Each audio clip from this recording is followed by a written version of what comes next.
درس امروز خود شروع می‌کنیم. قسمت استارت مینو، administrative tools, active directory, users and computers. ما قبلا در قسمت لاگان هاورز خوانده بودیم، گفتیم ما میتونیم یوزرها رو محدود کنیم که در کدام زمان مثلا داخل از یوزر شده بتونیم و در کدام زمان نتونیم. حالا ما در این قسمت برای هر یوزر هم یک قسمت دیگه که دیروز مانده بود یکی داریم به نام در قسمت اکاونت. یکی لاگان هاورز بود که ما مشخص میکنیم تایم میشه کدام تایم یوزر باید با یوزر دسترسی داشته باشند باید کدام تایم نداشته باشند.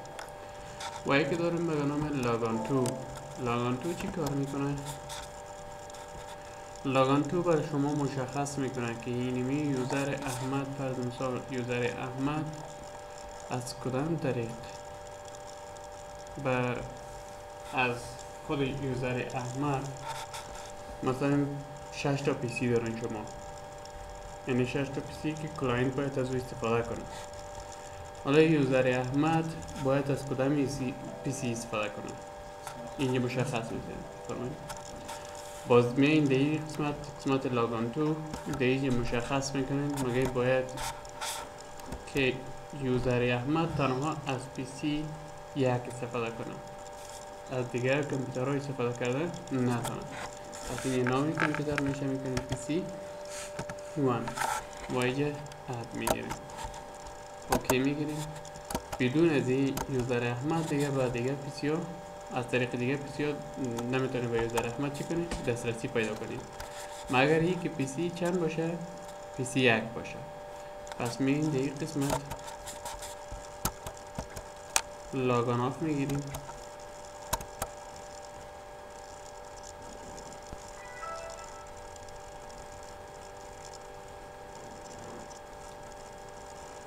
یعنی فقط یوزر احمد اجازه دادم که تو تنها از پی سی 1 میتونه وارد شده بتونه، در دیگه پی سی ها نمیتونه.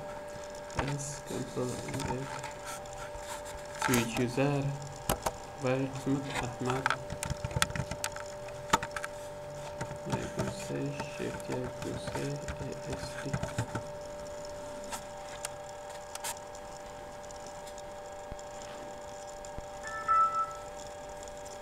به همین ترتیب اگر این یوزر احمد بخواین از پی سی چند تا پی سی دیگه داشته باشین، باز به اون صورت از طریق یوزر احمد نمیتونین داخل از پی سی شوید، به خاطر که یوزر احمد تنها باید اجازه دادن به کدام پی سی وان اجازه فهمیده شد.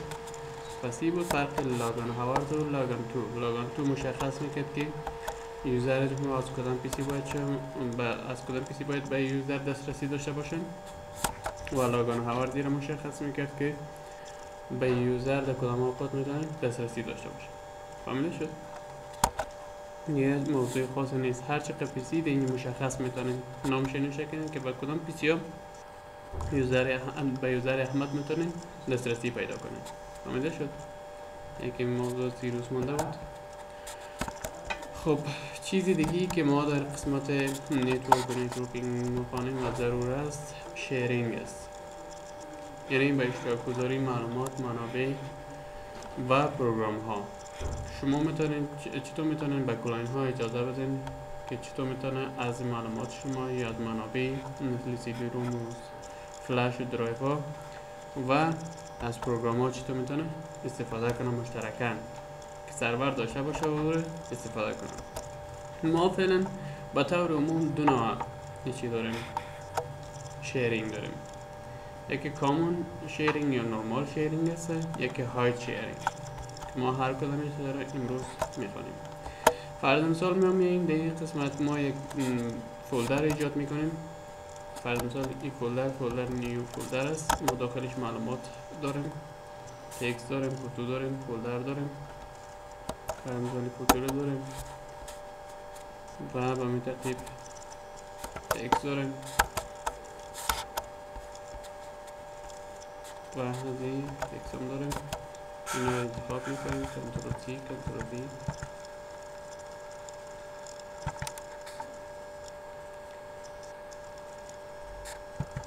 خب این معلومات رو ما داخل فایل خود داریم. ما میخوایم که چی کنیم؟ این فایل خود شیر کنیم.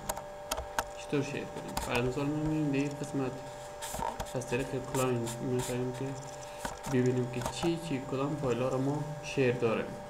پس به این قسمت نوشته میکنیم بکسلش دو تا بکسلش آی پی تایپ میکنیم 192.168.0.1 آی پی سرور البته انتر میکنیم. در این قسمت ببین اینی فایل ها رو ما سیسفول، نیتلاگان، ویزرز اینا رو ما چی داریم؟ شیر داریم. ما میایم در این قسمت ما میخوایم که این نیو فولدر خود چی کنیم؟ شیر کنیم. رایت کلیک میکنیم این قسمت پراپرتیز و در قسمت شیرینگ و بعدا دیگه چی انتخاب میکنیم؟ ادمینستراتور خود اجازه داره. خب معلوم داره است که وقتی سرور باشه ادمینستراتور خود زمین سرور است، مدیر خود سرور است که دسترسی آموزان داره. ولی این کامپیوتری که کلاینت است این خود کامپیوتر ادمینستراتور نیست. پس این چی هست؟ ایوریوان است یا یوزرز است. متوجه شدیم؟ پس میایم در این قسمت با کی اجازه میدیم؟ به ایوریوان. میگم ایوریوان یا خود یوزر مشخص پیدا میکنیم. به یوزر کی؟ یوزر احمد. اینجا یوزر احمد پیدا میکنیم و اوکی میگیریم. متوجه شدیم؟ تنها با یوزر احمد ما اجازه میدیم. اوکی و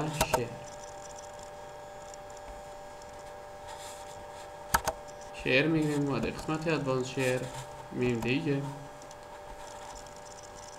دیگه میگیم چی؟ شیر اپلای اوکی و کلوز. میایم دیگه میبینیم رفرش میکنیم در این قسمت نیو فولدر آمد. متوجه شدیم؟ داخل زیر باز میکنیم این فایل ها رو داریم. خب ما میخوایم که یک فایل دیگه داخل زیر یا یک فایل زیر میخوایم دیلیت کنیم. در این قسمت رایت کلیک میکنیم میگیم دیلیت. چی میگه؟ You need permission to perform this action. شما حق دیلیت کردن نداریم چون ما اجازه را نداریم. فقط شما میتونید چی کنید؟ بخوانید. حق دیلیت کردن نداریم. و یا میخوایم یک فایل اضافه کنیم.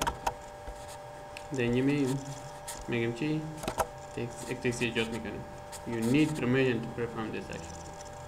شما اجازه سرور باید بگیرید باز بعد شما میتونید فایل چی کنید؟ اضافه کنید. فعلا اجازه نداره. خب با این ترتیب ما میایم در قسمت یک چیز نوشته میکنیم. برای مثال یک متن نوشته میکنیم داخل میایم چی میکنیم؟ سیو میگیریم داخل زمین سیو میگه یکی وجود داره. خب خیر ما یک قسمت پاک میکنیم سیو.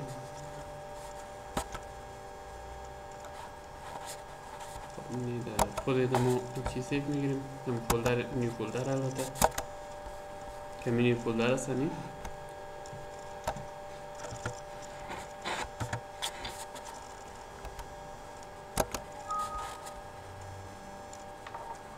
سیکو میگه You don't have permission to save in this location. به این لوکیشن شما اجازه ندارید.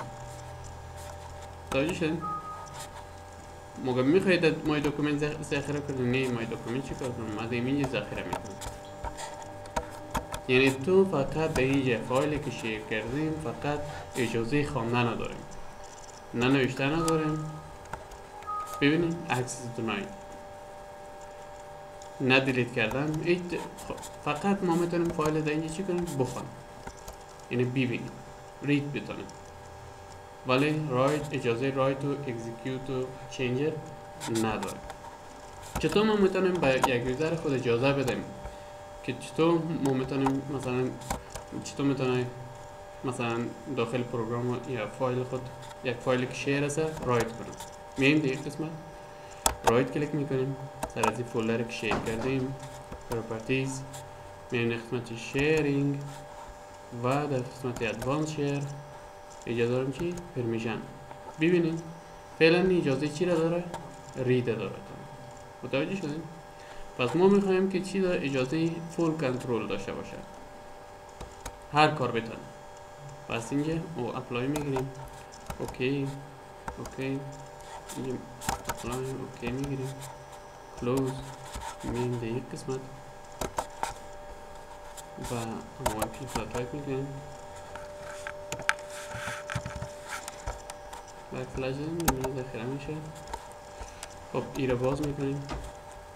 فعلا ما چی اجازه دادیم؟ فول کنترل دادیم، یعنی یوزر باید هر کار بتونه. ما یک فایل میخوایم ده ایجاد کنیم، قبلا نمیتونستیم، ببینیم حالا میتونیم، حالا نمیتونیم.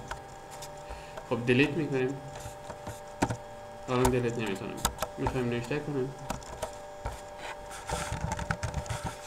خب پس سیر کلوز میکنیم، ذخیره میکنیم که اجازه داریم یا نداریم.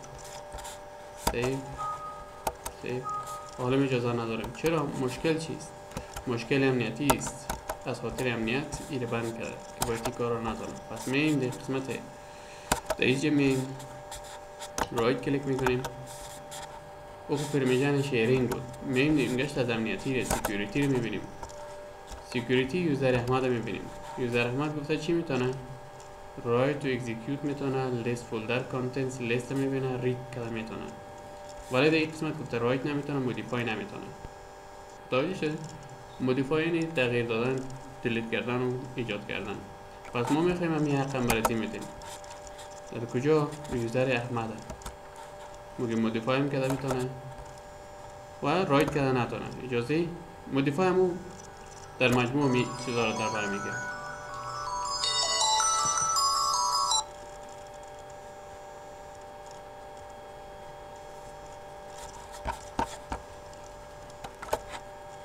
بله.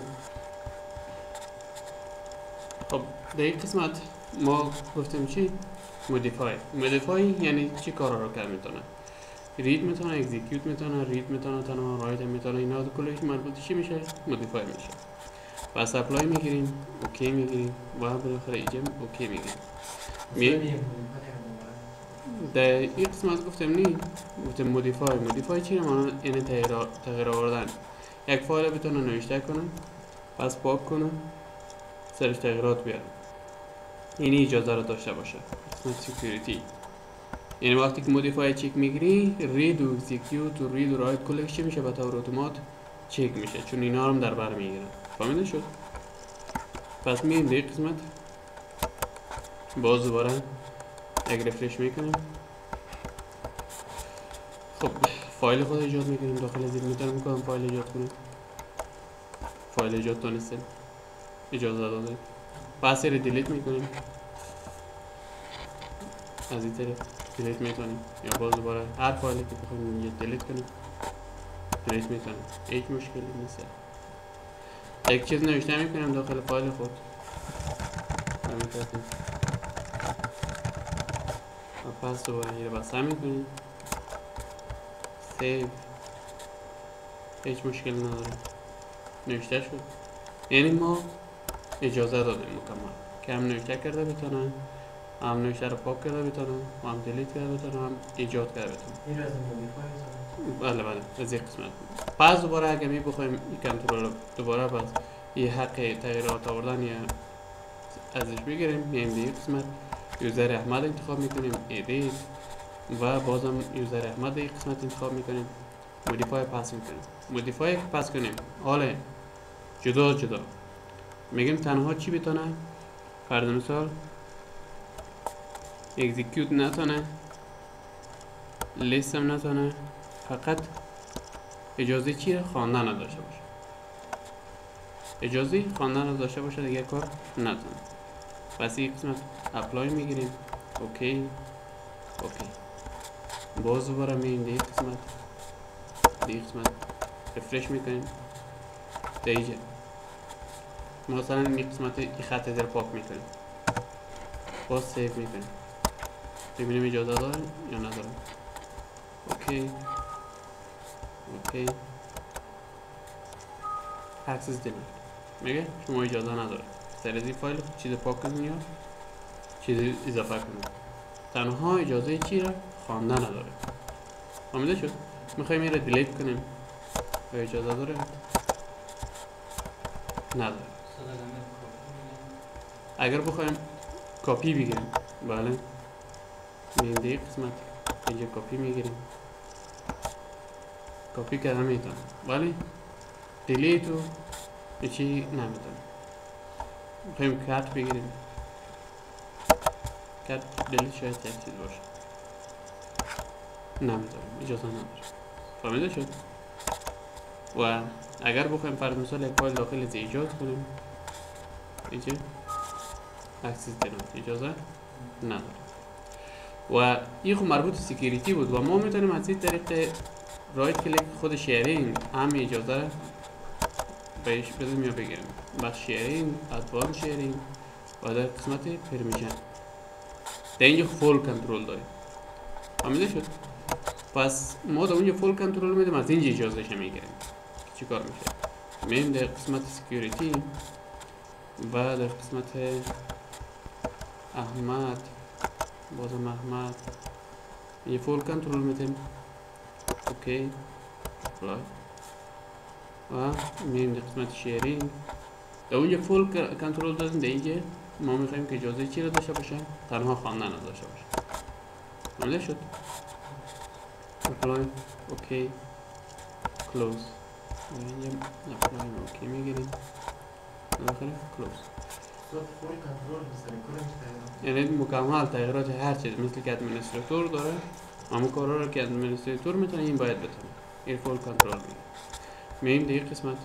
ما در قسمت سکیوریتی هر نوع اجازه فول کنترل داریم و در قسمت شیر چون فایل ما شیر است ما فقط اجازه چی رو خواندن رو دادیم. یک فایل ایجاد میکنیم دیگه قسمت هم اجازه نداریم چون در بخش پرمیشن اینجا قید کردیم. فهمیده شد؟ و پس دوباره این رو دیلیت میکنیم و یس میگیریم که هم اجازه نداریم. خب کپی میگیریم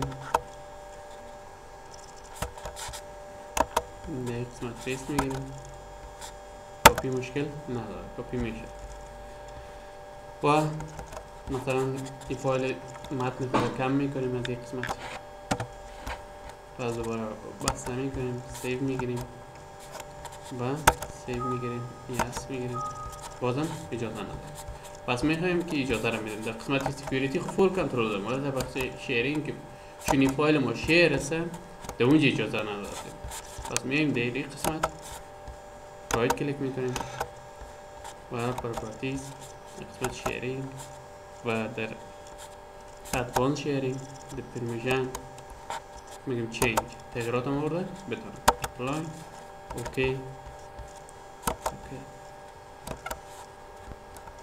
میایم در این قسمت رفرش میکنیم، یک رفرش تازه شد، یک فایل ایجاد میکنیم، میتونیم یعنی میتونیم، هیچ مشکل نداره، اجازه چینج تغییرات هم داریم. پس میخوایم این رو دیلیت کنیم، دیلیت میتونیم تاج شد. پس دوباره در این قسمت متن پاک میکنیم، باز دوباره پس سیو میکنیم، هیچ مشکل نداره، سیو شده، متوجه شدیم. و به این ترتیب ما میتونیم به هر یوزر خود فرض مثال به ما در این قسمت در اینجا این فول کنترل میدیم، اجازه فول کنترل، ولی یوزر کبیر میخوایم که تنها خوانده بتونه. هر یوزر رو در اینجا مشخص کرده میتونیم. میایم در این قسمت رایت کلیک میکنیم، این رو کنترل چین تغییرات آوردیم، ولی در این قسمت میایم در قسمت ادوانس، البته شیرینگ میایم و در قسمت ادوانس خب همین رو میخوایم به یک نام دیگه هم باید شیر کنیم.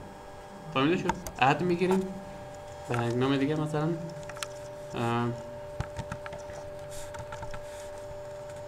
جان، برنامه جان رو چی میکنیم؟ هم سیو میکنیم، اپلای اوکی و دو نام رو چی میکنیم؟ شیر میکنیم. پس میایم دیگه قسمت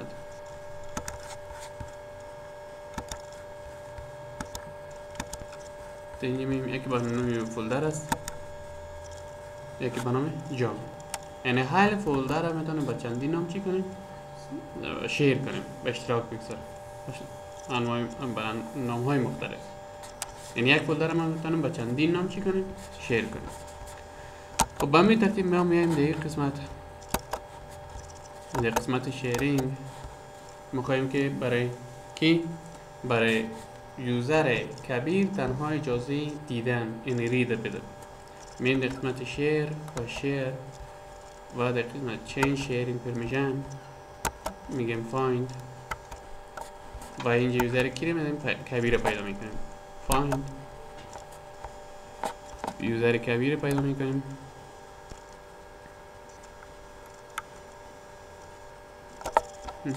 یوزر کبیر اوکی اوکی و شیر برازیم شیر میگیم دان و میایم در قسمت خب فعلا به یوزر کبیر اجازه دادیم نه؟ خب در اینجا میخوایم یوزر کبیر تنها چی بتونه؟ رید بتونه. پس اوکی میگیریم. اوکی ما میایم در این قسمت از این چی میشیم؟ از این پس لاگ آف میشیم وارد یوزر چی میشیم؟ کبیر میشیم. میایم در این قسمت لاگ آف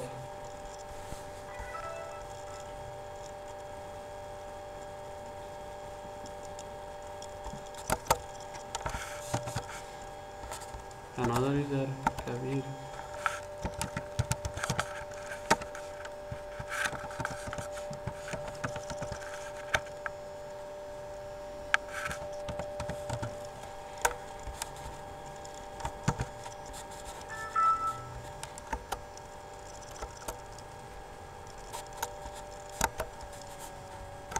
میایم دیگه قسمت تایپ میکنیم چی رو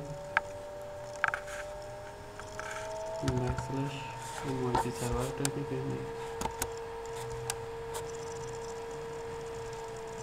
به نام جان و به نام نیو فولدر. جان و نیو فولدر در حقیقت یک فولدر است ولی ما با چندین نام چی کنیم؟ ایر شیر کنیم و اشتراک گذاشتیم. اینجا میایم ایره دیلیت میکنیم یا اجازه داریم؟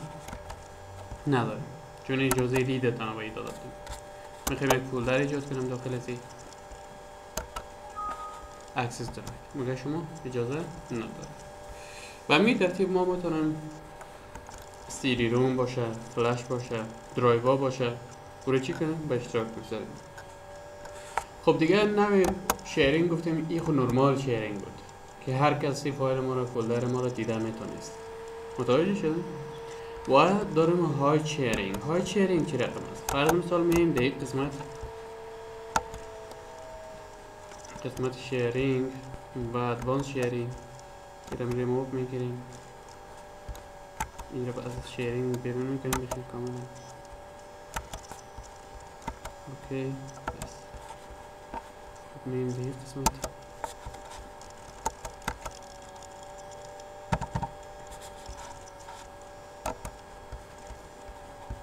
با نام نیو فولدر چیز شیر داریم؟ نداریم نی؟ پس ما میخواییم میره چی کنیم؟ طور شیر کنیم که کسی دیده نتونه مگر که نامش بفهمه. یک شخصی که نامش میفهمه. میایم در قسمت رایت کلیک میکنیم پراپرتیز قسمت شیرینگ و ادوانس شیرینگ شیر و خاطری که های شیر باشه فقط اینجا علامت چی رو میدیم؟ دلار ساین میدیم. شیفت 4 این علامت میدیم شیر میشه ولی هاید است پنهان است تا که کس نامش نفهمه نمیتونه به این فولدر چی کنه؟ دسترسی پیدا کنه. و همین ترتیب اپلای میگیریم اوکی کلوز. ما میایم دیگه قسمت اینجا میبینیم که شیر است یا نه. در حالی که ما شیر کردیم چیزی وجود نداره. خب چطور میتونم دسترسی پیدا کنم؟ ما در این قسمت بکسلش نام فایل میدم نیو چی؟ نیو فولدر.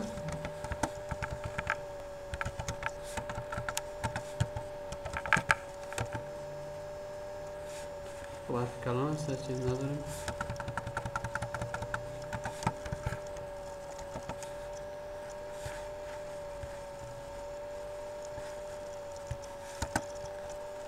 نیو فولدر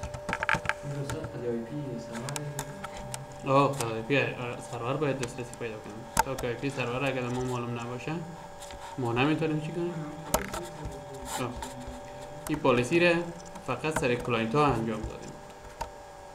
همین اجازه دادیم. خب فولدر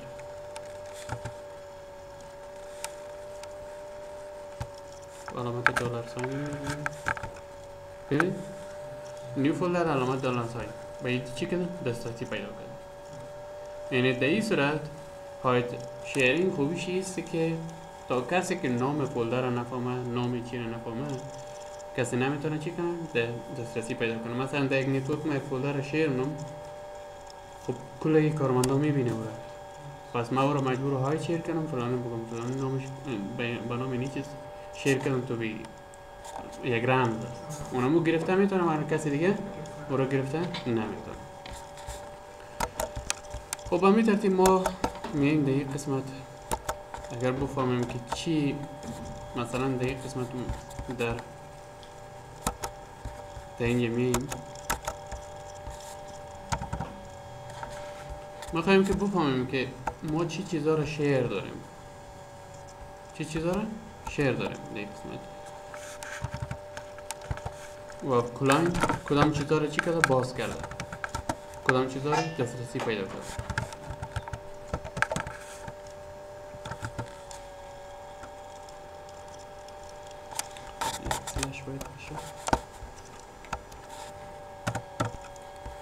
ببینیم ای باز است نی؟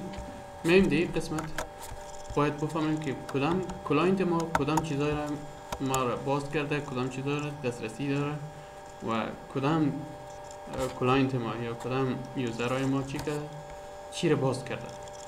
میم در این قسمت کجا administrative tools هم از این طریق آماده میتونیم و هم از طریق اینجا رایت کلیک کنیم منیج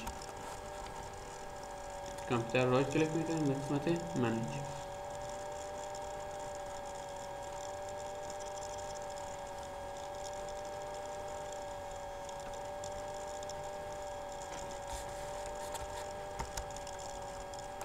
خب این که سرور منیجر است خیلی باش ببینیم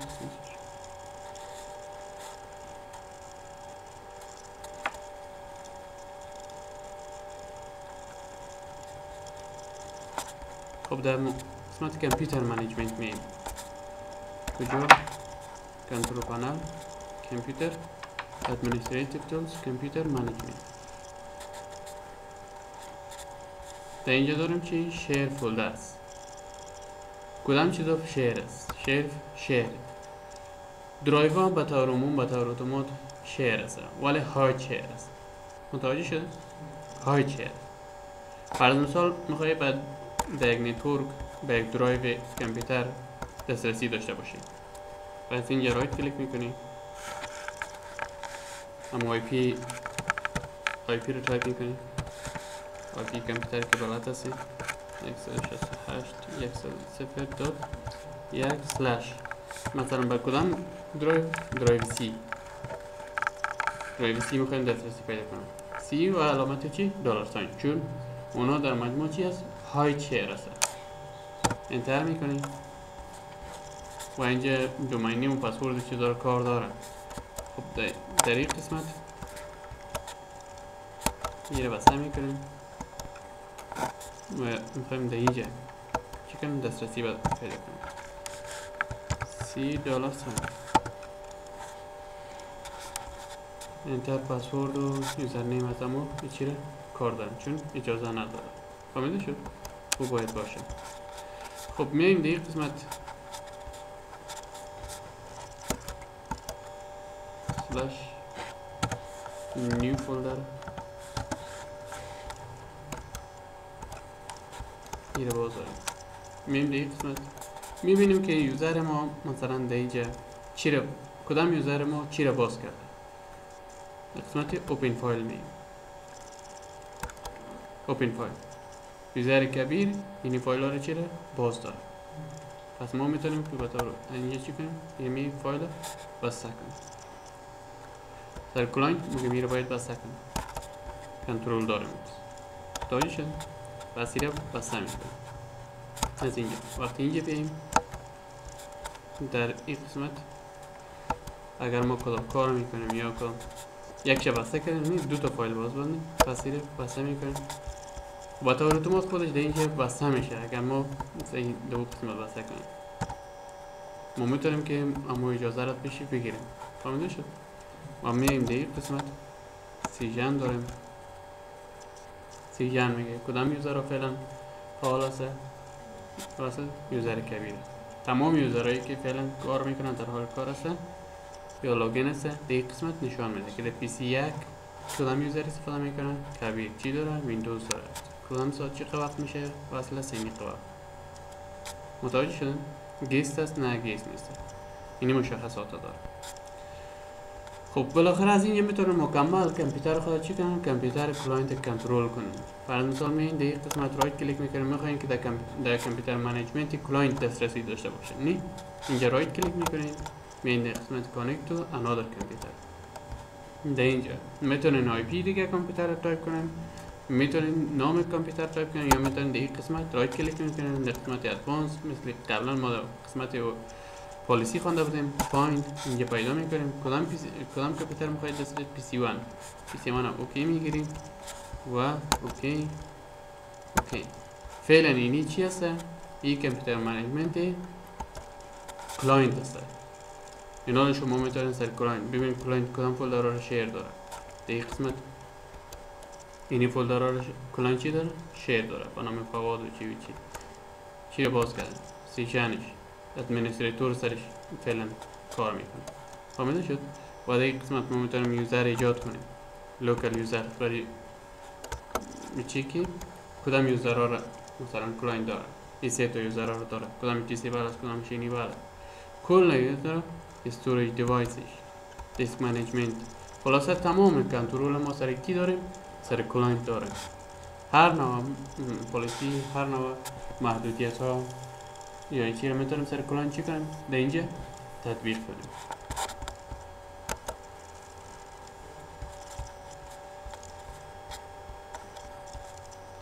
ای بود نوعیت فایل که چطور میتونیم فایل شیر کنیم. و دیگر انشاءالله آفلاین شیر هم میخوانیم که آفلاین شیر هم خیلی ضرور است.